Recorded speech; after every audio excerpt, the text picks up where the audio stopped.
오늘 함께 볼 말씀은 사도행전 10장 34절부터 48절입니다.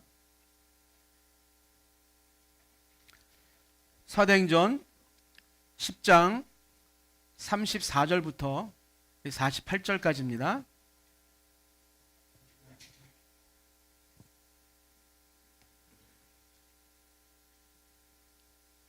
우리 한 절씩 교독합니다.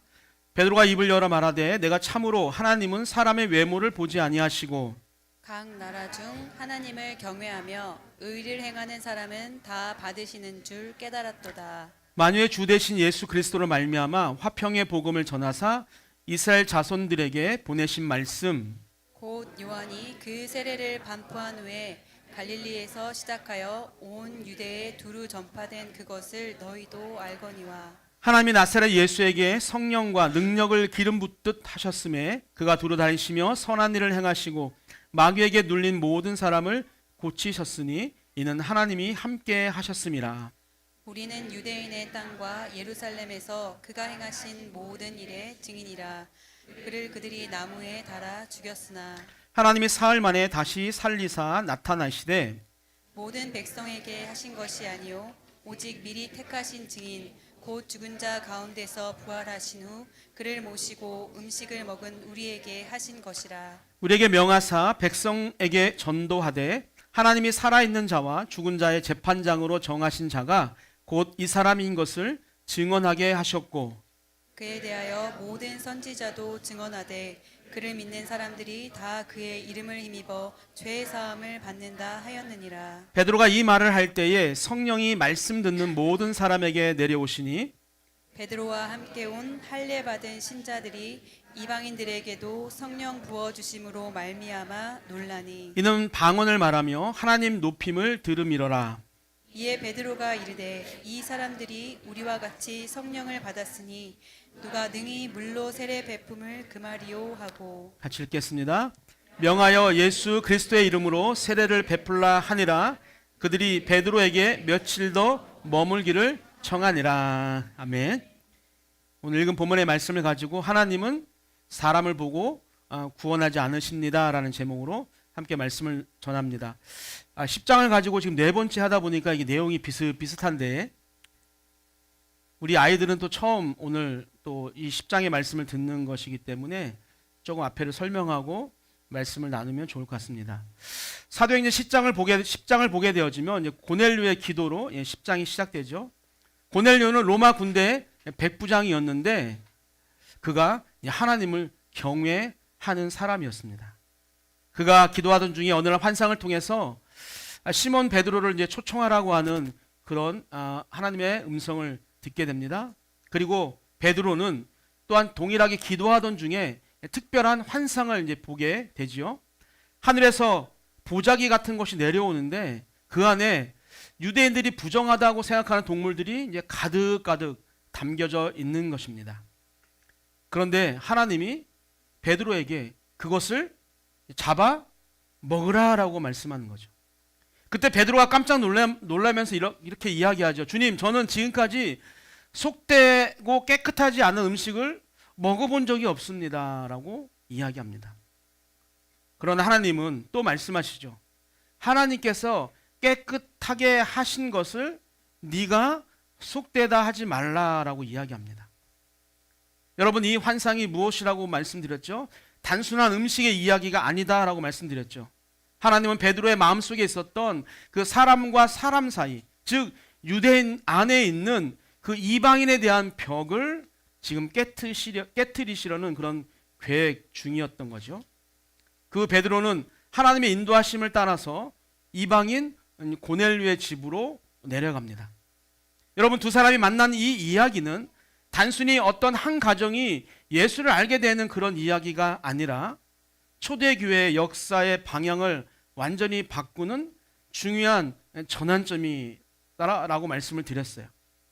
여러분, 그동안 유대인들은 하나님은 자신들만의 하나님이고 또 구원이라고 하는 것은 유대인들을 통해서만 이루어진다라고 생각했습니다.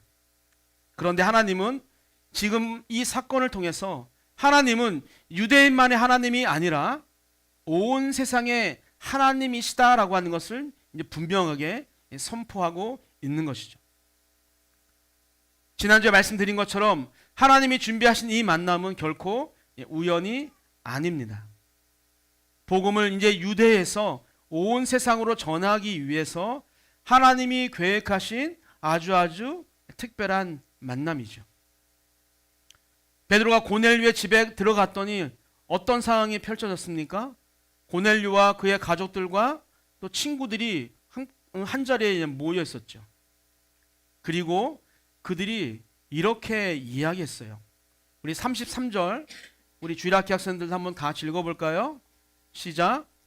이제 우리는 주께서 당신에게 명하신 모든 것을 듣고자 하여 다 하나님 앞에 있나이다. 아멘.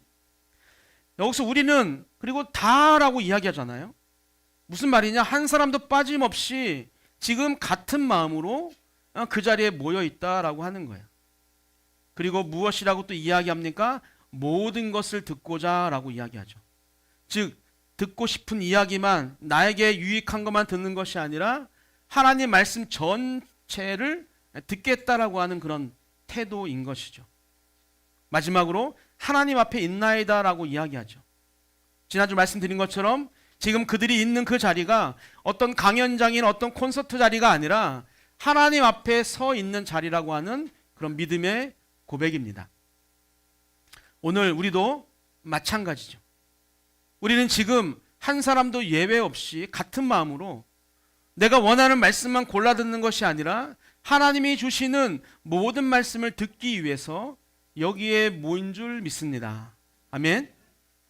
그렇다면 하나님은 이렇게 하나님 앞에 서 있는 사람들에게 어떤 은혜를 주실까요? 오늘 말씀을 통해서 우리 세 가지를 함께 살펴보려고 합니다. 우리 첫 번째 한번 같이 읽겠습니다. 시작.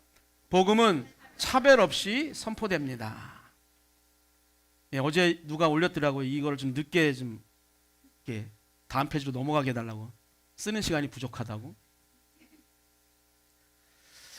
여러분, 복음은 차별 없이 선포된다는 거예요. 우리 34절 또 같이 한번 읽어보겠습니다. 시작. 베드로가 입을 열어 가로되 말하되 내가 참으로 하나님은 사람의 외모를 보지 아니하시고. 아멘. 여러분, 이 고백은 뭐 별거 아닌 것 같지만 아주 큰 변화인 거예요. 베드로에게 있어서는. 그동안 유대인들은 우리는 하나님께 선택받은 민족이고 이방인은 하나님과는 전혀 상관없는 사람들이라고 생각했어요. 그래서 자연스럽게 그들의 마음속에 이런 마음이 생겼습니다. 우리는 이방인과는 다르다. 여러분, 그 생각 속에는 하나님께 감사의 마음도 있었지만 동시에 어떤 마음이 있었을까요? 그러니까 이방인을 향한 보이지 않는 그런 벽이 그들 안에 있었다라고 하는 거예요. 그런데 지금 베드로가 고넬료의 집에 도착해서 처음으로 한 말이 하나님은 사람의 외모를 보지 않으신다라고 하는 그런 말이라는 것이죠. 여기서 외모는 무엇을 말할까요? 얼굴? 예? 인종? 예. 또 여러분, 여기서 말하는 이 얼굴, 외모라고 하는 것은 단순한 얼굴이 아니라 당시에 중요하게 여겼던 출신, 혈통, 문화, 또 언어, 경제적인 형편, 또 사회적인 지위 등 사람이 가지고 있는 모든 조건이 바로 외모인 것입니다. 우리는 늘 어떤 기준을 가지고 사람을 판단해요. 살고 있는 집이 어딘지, 또 다니는 직장이 어디인지, 또 입고 다니는 옷이 어떤 브랜드인지, 타고 다니는 차가 어떤 차인지로 사람을 판단하게 된다는 거예요. 우리 학생들도 학교에서 그렇죠? 공부 잘하는 학생들이 인정받죠? 막 운동을 잘하면, 주원이처럼 운동을 잘하면 막 그것도 인정받는 거예요. 인기가 있다는 거죠. 여러분, 분명히 학교에서 여러분 학창시절 한번 생각해 보세요. 둘이 똑같이 잘못했어요. 누가 혼나요? 네, 공부 못하는 애가 혼나요. 공부 잘하는 애들은 선생님들이 그렇게 생각하는 거예요. 아, 얘는 그럴 애가 아니야. 얘는 아마도 얘의 잘못된 그런 꾀임에 넘어가서 잠시 마음이 흔들렸을 뿐이야 라고 그렇게 한다는 거예요. 억울하죠. 여러분, 세상은 늘 그렇게 비교하고 평가합니다. 그러나 하나님은 다르다는 거예요. 하나님은 사람의 조건을 보지 않으신다는 거예요. 그럼 무엇을 보세요? 사람의 마음을 보시는 거죠. 그래서 베드로가 이렇게 고백합니다. 35절입니다. 읽겠습니다. 각 나라 중 하나님을 경외하며 의를 행하는 사람은 다 받으시는 줄 깨달았도다. 아멘. 여기서 각 나라라고 하는 이 말로 인해서 하나님이 뭐 유대인이 하나님이 아니라고 하는 그런 말이 아니라 하나님은 유대인의 하나님이시면서 동시에 하나님을 경외하고 의를 행하는 그 모든 사람들에게 구원의 문을 여신다라고 하는 그런 말씀입니다. 그렇게 베드로가 이야기한 후에 베드로가 이어서 하는 것이 바로 이제 복음의 핵심을 선포하는 겁니다. 무엇입니까? 성령과 능력으로 기름 부음을 받은 예수에 대해서 두루 다니면서 선한 일을 하시고 또 마귀 눌린 자들을 고쳐주신 그 예수님에 대해서, 그리고 십자가에 달려 돌아가신 예수와 사흘 만에 다시 살아나신 부활하신 예수에 대해서, 그리고 산자와 죽은 자의 재판장이 되시는 예수에 대해서 이야기하는 거예요. 여러분, 예수님의 그 33년의 생애를 그 짧은 구절에 기록하고 있지만 복음의 핵심을 베드로는 아주 정확하게 설명을 하고 있는 것이죠. 즉, 우리가 나중에 누군가를 전도할 때 뭐 창세기부터 계시록까지 이야기하는 것이 아니라 요거 5줄 정도만 우리가 이야기하면 되는 거예요. 여러분, 복음은 언제나 그렇게 예수님으로 시작해서 예수님으로 끝납니다. 그것이 복음인 거예요. 그것이 우리에게 기쁜 소식이라고 하는 것이죠. 그리고 베드로가 결정적인 선언을 합니다. 43절을 같이 읽겠습니다. 시작. 그를 믿는 사람들이 다 그의 이름을 힘입어 죄 사함을 받는다. 아멘. 여기서 많은 것들을 우리가 볼 수 있지만 그 중에 하나가 다라고 하는 단어예요. 영어 성경을 보면 whoever라고 하든지 아니면 everyone이라고 표현합니다. 누구든지 아니면 모든 사람이라고 하는 그런 뜻이죠. 여러분, 출신과 상관없이, 아까 배경과 상관없이, 내 살아온 과거와 상관없이 누구를 믿으면, 예수님을 믿으면 그 사람은 누구든지 모두 예수의 이름을 통해서 죄 사함을 받는다는 거예요. 무슨 말이냐? 구원을 받는다라고 하는 것이죠. 그래서 여러분, 구원의 조건은 어떤 혈통도 아니고 우리 어떤 공로도 아니라는 거예요. 구원의 조건은 바로 예수를 믿는 믿음입니다. 그래서 공로가 아니라 은혜라는 거예요. 자격이 아니라 하나님의 은혜의 초청이 바로 구원이라고 하는 것이죠. 무슨 말씀입니까? 여러분, 내 환경이, 지금 나의 이 처한 상황이 구원을 결정한다? 결정하지 못한다? 결정할 수 없다라고 하는 거예요. 여러분, 이것이 뭐 단 한 줄이지만 내 환경이 구원을 결정하는 것이 아니라고 하는 것이 우리에게 너무너무 큰 축복의 말씀인 거죠. 그래서 내가 얼마나 많이 알고 있느냐가 중요하지 않다는 거예요. 내가 얼마나 많이 가지고 있느냐가 중요하지 않다는 거예요. 내가 어떤 좋은 집에 사는 것이 중요하지 않다는 거예요. 내가 어떤 좋은 차를 타고 다니든지 아니면 걸어 다니든지 그것이 결코 구원과는 상관이 없다라고 하는 것이죠. 그런데 우리는 여전히 이런저런 조건을 가지고 우리는 사람을 편가를 때가 참 많은 것 같습니다. 어떻게? 배운 사람과 배우지 못한 사람, 또 잘 사는 사람과 그렇지 못한 사람, 또 교회를 오래 다닌 사람과 또 처음 나온 사람, 그리고 나와 친한 사람과 그렇지 않은 사람. 그러나 성경에서 말하는 이 복음의 언어는요, 늘 단순합니다. 뭐라고 이야기합니까? 누구든지. 예. 앞에 이야기한 모든 것들은 다 사라지고 누구든지라는 거예요. 사랑하는 우리 산도의 성도 여러분들, 복음은 차별하지 않습니다. 그것이 바로 하나님의 방법입니다.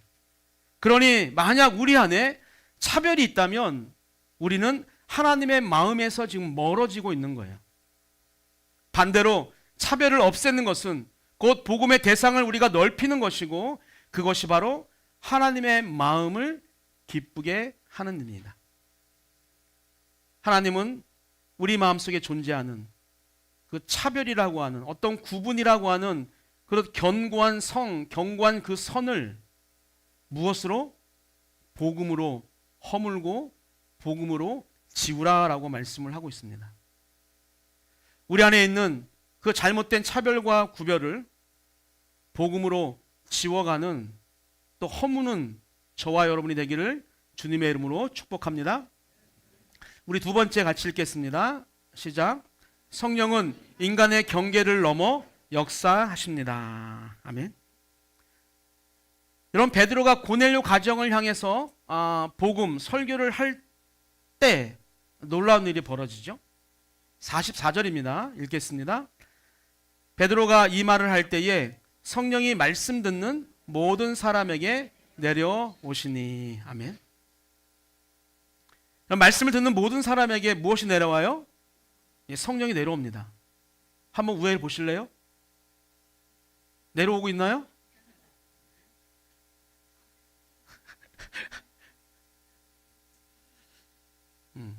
언제 내려온대요? 말을 할 때. 지금 제가 지금 말하고 있잖아요. 내려오나요? 지하라 아직까지 못 내려오셨나? 네. 여러분, 설교가 끝난 후가 아니죠. 세례를 받은 후가 아닙니다. 어떤 공식적인 절차가 끝난 후에도 아니라는 거예요. 말씀을 듣고 있는 바로 그 순간에 성령이 임했다라고 하는 것이죠. 여러분, 이것은 초대교회 성도들에게 있어서는 엄청난 큰 충격입니다. 왜냐하면 아까 말씀드린 것처럼 그들의 마음속에는 성령은 누구에게만 임하는 거예요? 유대인에게만 임하는 거예요. 그래서 이방인을 먼저 우리 자기들처럼 할례를 받고 또 율법을 배우면서 유대인이라고 하는 어떤 틀에 들어왔을 때 성령을 받을 수 있다라고 생각을 했습니다. 아니, 대부분의 많은 사람들은 여기까지도 생각을 하지 못했어요. 그냥 유대인 우리, 선택받은 우리만 성령을 받는다라고 생각했다는 거죠. 그런데 하나님은 그 순서를 완벽하게 허무시는 거죠. 할례도 받지 않은 그 이방인들에게 동일하게 성령을 부어 주십니다. 마가의 다락방에 일어났던 그 오순절 사건과 똑같은 일이 지금 성전이 아니라 이방인의 집에서도 일어나고 있다라고 하는 거예요. 그래서 베드로도 놀라고 오늘 성경을 보니까 함께 온 할례 받은 신자들도 놀랬다라고 이야기합니다. 왜 그랬을까요? 그들은 아직 이런 장면을 받아들일 준비가 되어 있지 않았기 때문입니다. 머리로는 하나님이 외모로 사람을 선택하지 않으신다라고 하는 것을 이해했어요. 머리로는. 그러나 실제로 눈앞에서 그러한 일들이 일어날 것이라고는 전혀 상상하지 못했습니다. 그러나 하나님은 기다리지 않으셨죠. 너희가 다 동의하면 내가 할 거야. 교회에서 어떤 정식적인 절차를 통해서 회의를 해서 땅땅땅 결의를 하면 내가 그때 내려올 거라고 그렇게 말씀하지 않으셨다는 거예요. 하늘아 땅. 그럼 성령의 역사는 인간의 승인 절차를 거치지 않는다는 거예요. 우리가 괜찮다고 말해야 성령의 역사가 시작되는 것도 아니고 우리가 다 준비되었다라고 판단해야 그 성령의 임재가 시작되는 것도 아닙니다. 여러분, 하나님이 시작하시면 그 역사는 그 누구도 막을 수가 없습니다. 사랑하는 여러분들, 우린 때때로 하나님이 이미 시작하신 일을 아직은 때가 아닌 것 같아. 아직은 조금 더 기다려야 할 것 같아라고 우리가 그분의 일하심을 인정하지 않을 때가 있습니다. 그러나 성령은 우리의 과거를 따지면서 그 은혜를 성령을 미루시는 분이 아닙니다. 내가 준비되어서 하나님이 찾아오시는 것이 아니라 하나님이 먼저 은혜로 찾아오기 때문에 우리가 믿게 되는 것이죠. 그래서 우리의 신앙은 자랑이 아니라 늘 감사여야 합니다. 그래서 우리가 지금 이 자리에서 예배를 드리고 있는 것도 자랑할 이유가 아니라 무엇이다? 감사할 이유다라고 합니다. 아, 오늘 누가 안 왔네. 뭐 이런 걸 우리 생각하는 것이 아니라 그럼에도 불구하고 이 어렵고 힘든 상황 가운데서 내가 이 자리에 온 것이 감사하다라고 우리가 생각을 해야 한다는 것이죠. 오고 싶어도 올 수 없는 사람들이 참 많잖아요. 알지 못해서 못 오기도 하고, 또 알지만 여러 가지 환경 때문에 오지도 못하고, 때로는 정말로 오고 싶지만 또 육신의 질병 때문에, 아니 멀리 출타해서 오지 못하는 경우도 있다는 거예요. 그러니 오늘 우리가 이 자리에 함께 얼굴을 보고 예배를 드릴 수 있는 것은 감사인 것이죠. 오늘도 우리 성령 하나님이 오늘 말씀을 통해서 우리의 마음을 여셔서 우리가 만들어 놓은, 세워놓은 어떤 그런 경계를 뛰어넘으셔서 역사하시는 그런 성령의 놀라운 그런 은혜를 우리 모두가 경험하게 되기를 주님의 이름으로 축복합니다. 세 번째 마지막인데요. 같이 한번 읽어보겠습니다. 시작. 하나님이 시작하신 구원은 막을 수 없습니다. 아멘. 여러분, 성령이 임한 후에 베드로가 이렇게 이야기하는 거예요. 우리 47절입니다. 읽겠습니다. 이에 베드로가 이르되 이 사람들이 우리와 같이 성령을 받았으니 누가 능히 물로 세례 베품을 금하리요 하고. 아멘. 여기서 중요한 표현은 바로 누가 능히 금하리요라는 거예요. 무슨 말입니까? 이미 하나님이 하셨기 때문에 아무도 막을 수 없다라고 하는 뜻입니다. 여러분, 이 질문 속에서 베드로의 큰 변화가 담겨 있는 거죠. 예전에 베드로라면 어떻게 표현했을까요? 이방인인데? 이방인에도 이런 일이 일어날까? 먼저 유대인이 되는 과정이 필요하지 않을까? 아니, 교회 어떤 절차를 통해서 이들이 이방인에서 유대로 뭔가 개종하는 그런 과정들이 필요하지 않을까? 그렇게 아마 베드로는 생각했을 거예요. 우리가 이제 다음 주에 볼 내용도 보면 그런 것들로 이제 토론이 되는 거죠. 그러나 이제 베드로는 무엇라고 말하고 있다고요? 누가 능히 금하리요. 하나님이 이미 하셨으니 내 생각과 내 판단으로도 막을 수 없고 어떤 유대의 전통으로도 그 일을 막을 수 없다라고 하는 고백입니다. 여러분, 베드로는 스스로 구원을 결정하지 않은 것이죠. 이미 하나님이 이루신 일을 그가 인정하고 받아들입니다. 여러분, 이것이 교회의 역할입니다. 교회는 구원을 만드는 것이 아니라 하나님이 이루신 그 구원을 받아들이는 곳입니다. 여러분, 이것이 굉장히 중요한데요.